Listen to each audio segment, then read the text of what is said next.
Hey, everybody. Today for you podcast number 88. Today's podcast is titled From Nobody to Olympic Gold.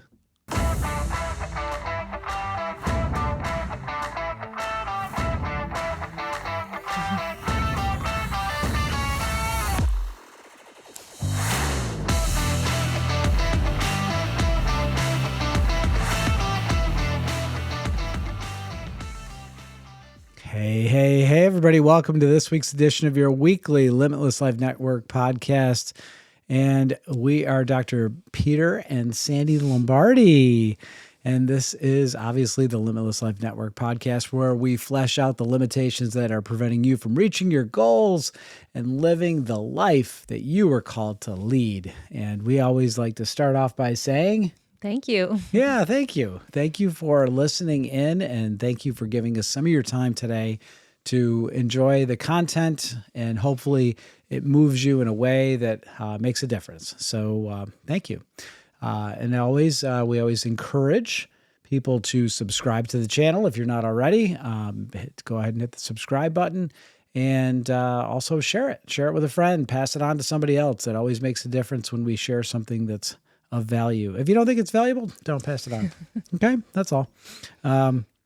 All right, let's get on with the show. Sandy and I just got back from our weekend trip. Mm-hmm. We got to go down to Sherman Chiropractic College to their Lyceum event, their annual big event. And we also got to visit our son Luke, who was in school there. So that was a extra bonus. Yes, we have proof of life. Luke is still alive and doing well, very well, actually. So that was great. But we got to sit in on some fantastic speakers. And today's podcast is actually from one of the speakers. Mm-hmm. We're going to share a couple of the points. There were a lot of points that we took away. But, of course, we don't always come up with everything on our own, do we? No. We're inspired by many other people. Quite often we just curate content from other people, and just pass it on to you because, well, you know what? I think we can all learn something. So we've kind of gotten in the habit of making notes throughout the week of things that are inspiring to us, and that's where we get our material to share with you. Yeah, I know. I love having Sandy with me at a seminar because she's like a note taker. I love it. So that's been fantastic having her travel to these different events. So anyway, today we're going to talk about the title here, which is From Nobody to Olympic Gold. And if you haven't figured it out from watching our social media, you might have saw a picture of our son Luke with world champion 400 meter specialist and gold medal, Olympic gold medalist many times. I think he's gotten 5 golds, something like that. Lashawn Merritt, and won Olympic gold in Beijing in 2008. And gave a great presentation. He's a very good speaker. Yes, he was. I was impressed. I didn't know what to expect. You know, an athlete doesn't always equate to a great speaker, but he was really polished and funny. Yep, humble, funny, engaging. Good. Mm-hmm. Yeah, he had a lot of personal stories. Yeah, he had all the things. Yeah, all the things that you want from a speaker. So great.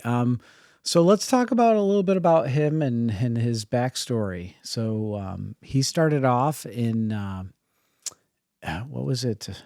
What city was it? Was it Baltimore? I don't know. I'm pretty sure it might have been Baltimore. It was an inner city area. It's horrible. We didn't write that down, but you could look it up, I'm sure, if you Wikipedia it. He basically was not much of an athlete. Well, yeah, no. Did he play sports? I think he played some sports. Yeah, but they didn't have track at his school. Yeah, that's what it was. Yeah, so he got into track and field in high school, like later on in high school, and his coach said, "Hey, who wants to run the 400?" And the 400 is a very difficult race, and he was the whole team was kind of being punished, and he made the whole team to run it, and he's like, "Yeah, I'll run it." And he went out and ran it for the first time and won it. Crushed it. Yeah, just crushed everybody. So after that, it was just, that became his thing. And he went from nowhere to right to the top. But so very interesting. He went from really just not even being that interested in track and field, and now all of a sudden he's one of the best. So, One go ahead. key thing that I did remember from his childhood is he kept talking about the influence of his parents and that it was a good home life. Like, you hear a lot of inner city stories of athletes coming out of horrible situations, and he kept reinforcing that how loved he felt in his home, even though they lived in an environment of a lot of violence, but how important his home life was to his success. He kept going back to that. Yeah, so that actually brings us to our first point, Okay. which is choose Choose your environment. So, I didn't plan that. well,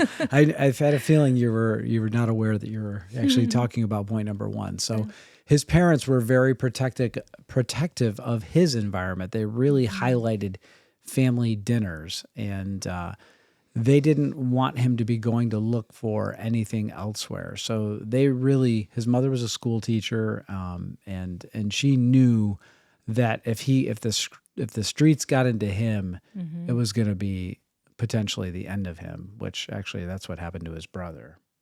He lost his brother. Yeah. From not being on the streets, but just Right. being in the wrong place at the wrong time, and in college. Yeah. And that was a sad part of his story, but a motivation too for him. And so when he got into his training career, he ended up getting an offer from Nike to go pro, and he got to choose his trainer. He got to choose his coach. He only had two coaches his entire career, and he chose his coach and stuck with his coach. He chose his medical team, which included a chiropractor that I know, who is just he's fantastic, right? So and he took this guy wherever he went. So Yeah, and his parents were very much a part of his team. yeah, so he protecting your environment. Think about that for your own self. Like, who do you choose? Who do you choose to be a part of your environment? Not who is in your environment that by happenstance, but who do you choose to hang around with? Who do you want in your environment? He even hit on like he a lot of people train to music. He can't have any music playing. He talked about doesn't like to train with other athletes, finds it distracting. So Yeah, he chose the track that he was going to train on, like the actual physical locale.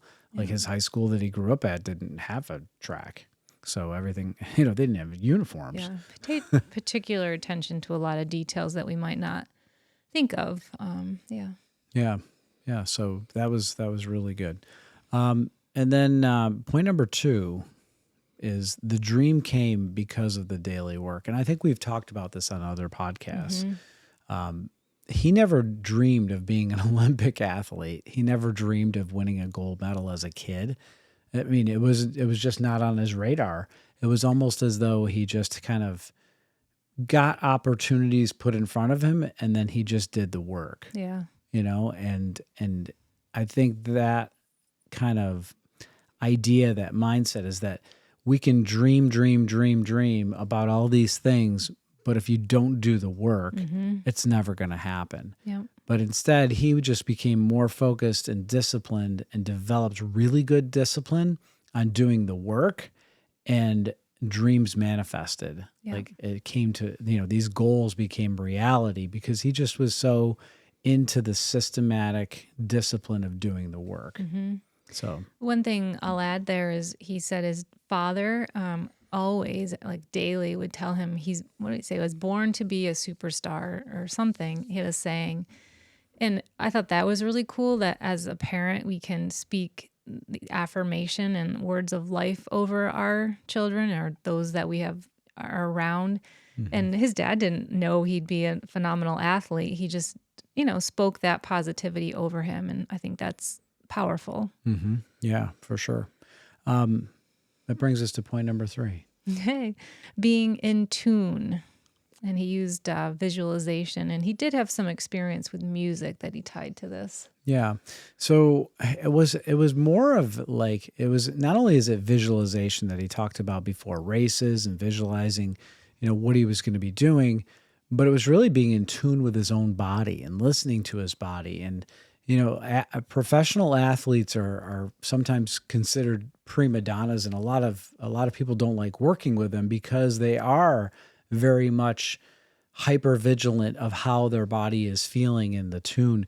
Like he was saying, like, oh yeah, this shoulder moves really good. This one, I don't know, it just doesn't feel like it goes back as far as this one. And he would constantly ask his chiropractor to keep checking his shoulders and his posture and his gait.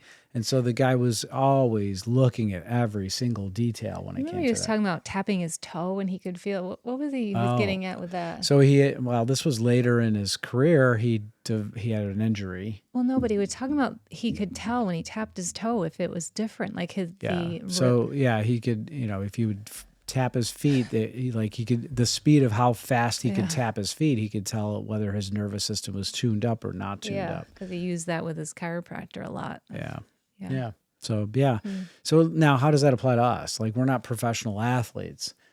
It really comes down to, I think, the details and just being in tune and being aware of subtle changes, because subtle changes do manifest in performance. Like, if you don't get a good night's sleep, why? Like, do you even look into it? Like, do you even try to figure it out and solve for it so that the next night is better? We overlook so many things because we just kind of get used to less than peak performance. This wasn't part of our plan for this point, but another speaker was talking to the chiropractors specifically about being in tune with your own body before you deliver an adjustment on your practice members. And it kind of goes along with this. Like, for any of you, are you in tune before you bring your best self to serve in your workplace, in your home, in your marriage, whatever it's going to be? So, looking at fine tuning even ourselves before we get involved with other people. Yeah. And obviously the idea with an instrument, right? We all understand instruments in tune sound way better than an instrument that's out of tune. Mm-hmm. But to an untrained person, you could continue to keep playing a piano out of tune or even banging on the keys of a piano because it's making sound. But to a trained instrument, a trained musician, a trained pianist, you're going to obviously know whether it's in tune or not. So, yeah, very good. That brings us to point number 4. Yeah, I really, really, I love this one. And it's break down the task at hand into manageable segments. And when he was talking about actually running the race, he had he went out on the track and he would put marks at every place in the track so that it would remind him of what to think and what to focus on. And so for the first 100 meters, he would always describe the race as, I got out there strong. He always wanted to get out in that first 100 meters. I want to get out strong. And so that was really important. And then the next 200 meters was, I want to keep the momentum, right? So your first 100 meters, you get out strong. 200 meters, you're going to keep the momentum. And then the third 100 meters was, I got to double down on my trust. In other words, trust your training and realize that you're in the place that you're supposed to be. And then the final 100 meters, and he said the warning was, this is where a lot of guys have a gorilla jump on their back. And if you've ever run a race and at the end and you've put in so much effort in the beginning, your body will start to fill up with lactic acid and you just feel like you're running with cement boots on and you just can't move. And it feels like a gorilla has jumped on your back. And he said, you just had to be aware of that and take it one step at a time and don't look too far ahead. And so many of us in life, we look too far ahead and we forget to be in the moment and take it one step at a time. And then at that point, in his mind, that's where he heard his father's voice say, you're meant for something special. You're born to be a star. Yeah. I think of that, like, what voices do we listen to when, like, either when things get hard or we doubt ourselves? Like, is there that positive voice that you have in there that you're going to tune into, or is it someone that spoke something negative and you're going to believe it? Yeah, well, that I was just going to say, what voices do you believe? Because that's really what matters. And he had heard it his whole life that you were meant for something special. So you were meant for this time. You're meant to be in this place at this time. And he said that, at 50 yards to go in the race, he looked around, and you can see it on the video because we went back and watched it on YouTube. And you could see that he's in a clear lead. Yeah. And he just knew he was going to win, at that point. And it's just all academic at that point because you've just basically outperformed everybody in the world. Yeah. Yeah. And he spoke about motivators, like his brother that, and so we all have motivators in our life that can really push us through a challenging situation. Yeah. Yeah. So then that brings us to the last point that his father told him, and that is a good name is worth more than silver or gold. He kept telling him that character matters over everything. Yeah. And that's just something that he would even say to himself in that last 100 meters. A good name is worth more than silver or gold. He knew that he had lived up to the character. And that's the thing that I really can think of is that when your character is sound. When you've done everything you're supposed to do. You also know when you've neglected something. You also know when you've taken a shortcut or when you've cheated in something. And what kind of outcome do you really want to have? What kind of emotional feeling do you want to have? And somebody with strong, good character, a strong sense of integrity is always going to have that better feeling, that better emotional response because they haven't cheated, they haven't taken a shortcut, they haven't done a sloppy job, so to speak. Yeah. So yeah. Anything else you want to add? No, that's really good coverage. Okay, well, that's what we have for this week's edition of your weekly Limitless Life Network podcast. Be sure to tune in each and every week so you can stay connected, be inspired, and keep moving toward your best life by stripping away your limitations. And we will see you back next week. Anything you want to say? Have a great week. Yes.